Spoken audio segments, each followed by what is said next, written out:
کہ کبھی بھی اے اللہ ہمیں بیٹا عطا فرما، صرف اتنی دعا نہ کرنا۔ لفظ صالحین ہمیں سبق دے رہا ہے کہ جب بھی اولاد کے لیے دعا کرو تو نیک اولاد کے لیے دعا کرو۔ کبھی کبھی یہی اولاد اگر غلط راستے کی مسافر ہو جائے تو ہمارا جینا مشکل ہو جاتا ہے۔ جس بیٹے کو بڑے ناز و نعم سے پالا وہی بیٹا ماتھے کا کلنگ بن جاتا ہے۔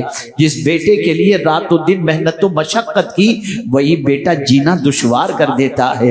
جس بیٹے کے لیے جوانی کو محسوس نہیں کیا وہی بیٹا بڑھاپے کے اندر تکلیف کا ذریعہ بن جاتا ہے۔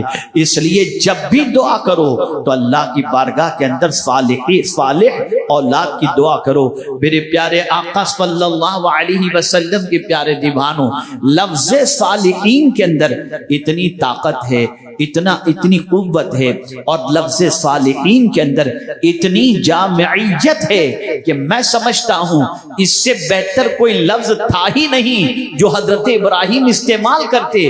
انہوں نے صالحین کا لفظ استعمال کر کے یہ بتا دیا کہ اگر تم جاننا چاہتے ہو کہ لفظ صالح کیا ہے تو قرآن اٹھا کر کے دیکھو، ان کا پیغام تمہیں ملے گا کہ لفظ صالح کے اندر اتنی جامعیت ہے کہ اللہ کے برگزیدہ بندے بھی جینا چاہتے ہیں تو صالحین کے ساتھ، اور مرنا بھی چاہتے ہیں تو صالحین کے ساتھ مرنا چاہتے ہیں۔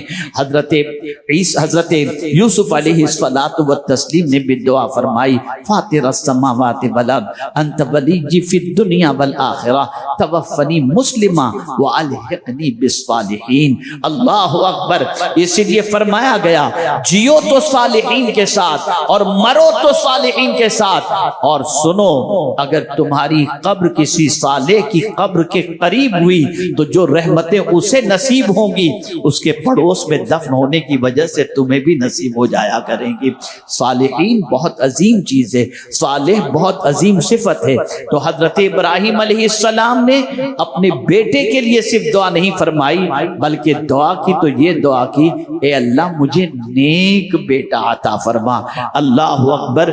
نبی کی دعا تھی، اللہ رب العزت جل جلالہ نے دعا بھی قبول فرمائی اور فوراً فرمایا فبشرناہ بغلام حلیم۔ اللہ فرماتے ہیں ہم نے ان کو ایک بیٹے کی اور بردبار بیٹے کی ہم نے ان کو خوشخبری سنائی۔